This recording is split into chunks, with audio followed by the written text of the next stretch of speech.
Hello Bandifans! As you know, the toy company HeadStart released Crash 4 It's About Time action figures, which I've actually reviewed on this channel. They're nice little figures, but they are on the cheaper side, which makes a convenient price point, but doesn't give us much in the way of detail, and they have very basic paint jobs. So I thought I could sculpt them some new expressions and paint them up to look more game accurate. This video is going to take you through what I did step by step, so make sure you stay until the end to see the final results. To do this, I decided to purchase the 4-pack, that way I get Crash, Cortex and Coco again, without having to get all of the masks again. It also gives me the opportunity to own the exclusive Golden Crash loose as well as boxed. So here I am opening the box and releasing the figures. The first figure we'll focus on is Dr. Neo Cortex, as he was definitely the biggest project. In the original figure, Cortex is a little too plain, so I wanted to give him a more villainous expression, and I decided on an evil smile. First things first, I disassembled the Cortex figure. Unfortunately, this figure was already malformed. His hair didn't quite wrap around his head properly, but it did make it easy to remove. In order to give him that smile, I needed to cut away the bottom half of his face, but I wanted to save the beard section so that I didn't have to resculpt it. In order to get that angry expression, I would also need to remove his eyebrows and put them on at a different angle. This was a little tricky. I couldn't steam or boil them out, so I ended up slicing them off as well. I had to carve quite a lot of the material away from his face to give me a deep enough hole in which to sculpt his new mouth. I then used some milliput, which is an epoxy clay, to sculpt his new eyelids for him. I wanted an asymmetrical expression, so I closed his eyelids slightly at different angles. I also tested out what kind of angle I wanted on the eyebrows. After this, I began sculpting his mouth with the milliput, and at first he looked too happy, but just bear with me until the end and you'll see what I was going for. I then pushed the beard into the newly sculpted mouth and smoothed the clay over it for a natural transition. It was quite difficult to sculpt such a small mouth, so I used a little bit of water and some softer plastic clay tools.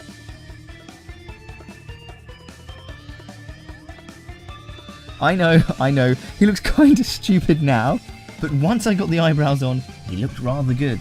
Whilst the milliput was drying, I decided to paint his body. Unfortunately for the original figure, his body is just a white piece of plastic with absolutely no paint on it. So I decided to paint the black belt around his waist, and I also dry brushed some grey paint on him to bring out the details and give him some shading. I also sanded off the licensing that was written on his back. It came out really nice, and I was able to prime his head with a grey primer before spray painting it yellow.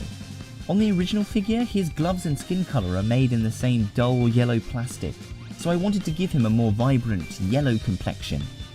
It took a couple of coats and a little sanding, but it came out nicely. It's shiny now, but it was toned down with some matte top coat. Then I used pastel paints to give him more definition. I turned them into powder by scraping them with a knife, and then I dusted them on his face. This gave him some highlights and shadows. I should also mention that I used a clear top coat to protect each layer, so once I'd painted one layer, I would use a top coat so that it wouldn't come off when I applied the next layer of paint.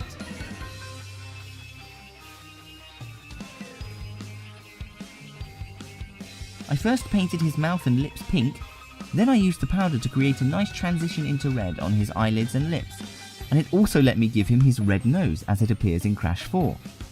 Once the whites of his eyes and his teeth were painted in, he really started to look menacing. At this point I was quite proud of my work, but it wasn't until I painted his hair black that I was really happy with how he looked. Oh yeah, that's Cortex! I got a little impatient and reattached his head off camera. I then painted his N with black, silver and white paint to make it pop. I wanted to make his eyes, N and mouth shiny, so after I gave him a matte top coat, I went to the 100 yen shop or dollar store and picked up some UV resin. This stuff is usually used for fingernail art, but it works wonders on figures and gives them a long-lasting shiny finish. I then glued his hair back to his head, and as I said before, unfortunately the figure came with warped hair, so it didn't stick back to his head quite properly, but that's okay. All of my custom figures are broken or damaged to begin with anyway. I thought I'd finished him, but he needed a little more. So I got some purple paint and started to add highlights to his hair and beard, much like we see on the official renders. And Cortex was finished! Keep watching to see how he turned out. Next, it was time to do Crash. I would like to point out that this figure actually arrived to me with his arms on the wrong sides. I tried to pop them out by boiling them, but it was no use, so eventually I had to break open his body and pull them out manually. That's why you can see a little bit of glue on his shoulders. He just wouldn't go back together properly. The deluxe figure that HeadStart released had a lot more detail than this one, especially on his trousers, so I decided to add that to the smaller figure here. I used a sharp tool and pushed it into his cuffs and down the seam of his trousers to create the pitted texture that you see in the game as well as on the deluxe figure.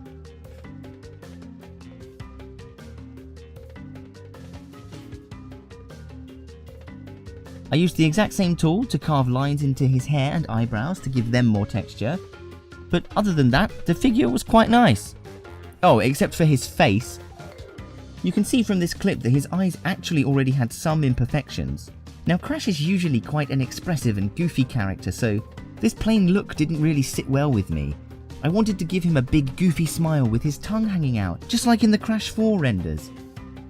So I began carving away at his face to make a hole for his mouth. It felt horrible doing this to the poor boy, but I knew it would be worth it in the end.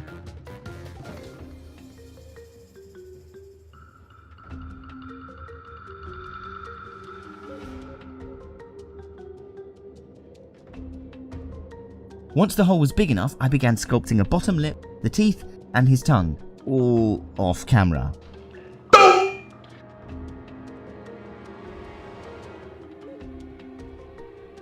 It started to look like kind of a creepy smile, and that's when I realized what the problem was. When you smile, your cheeks move upwards, but in this sculpt I just added the mouth to the bottom, and so I had to build up his cheeks as well. Because the milliput is brown, it really looked like Crash had just gobbled down an entire chocolate cake by himself. But once it was all painted with some resin added, he looked alright. I decided to use thick yellow paint on his stomach and snout, and I applied it with a brush to give him a more furry texture. I also applied some small highlights to his shoulders, eyebrows and mohawk. But you'll have to wait until the end of the video to see what he looks like now. And lastly, it's time for Coco. She was by far the simplest one to do as far as sculpting went. Her original expression made her look a little bit bored, and I wanted to give her that adorable smile. I did the exact same thing I did with the other two figures, and carved a hole into her face so that I could resculpt her mouth.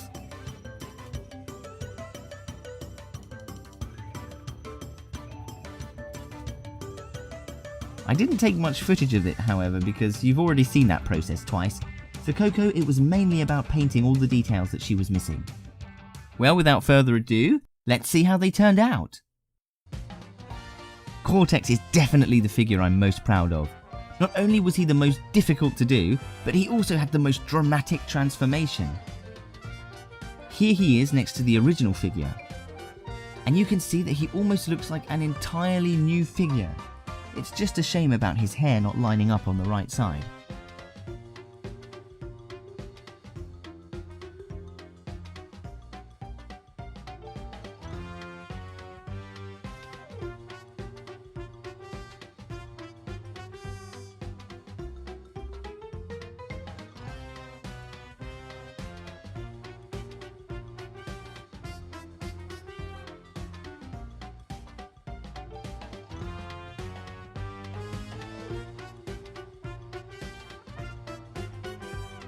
Crash also came out nicely.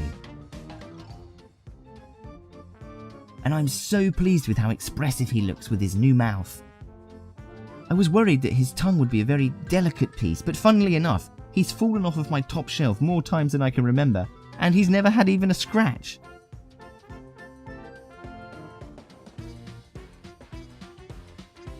Here he is compared to the original figure.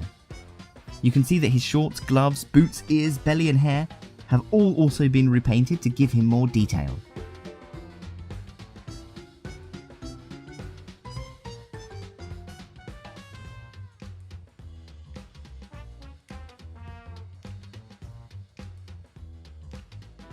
Finally, here's what I did with Coco. Unfortunately, I didn't manage to achieve that adorable smile I was going for, but she still looks happier than she did before. I tried to carve her an open smile, but her face was really too small and I couldn't quite paint the teeth in. Still, with all the extra paintwork, she looks leaps and bounds better than the original figure.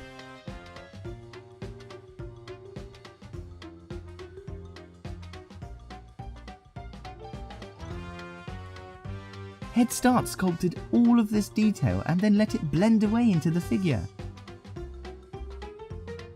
With a few dabs of paint, you can start to see all that glorious detail coming through. I was really pleased to paint the lenses on her goggles because I think it's a great shame that HeadStart didn't do that. I then added a lot of resin to them to give them a glass-like finish. She looks fantastic!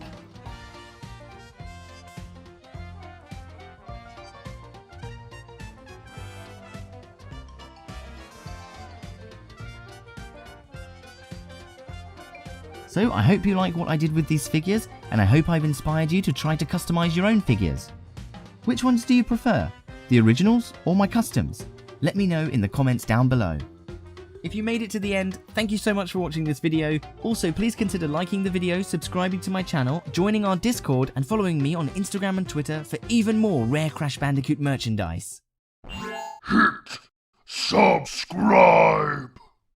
And don't forget to press the bell icon, you miserable bandicoots!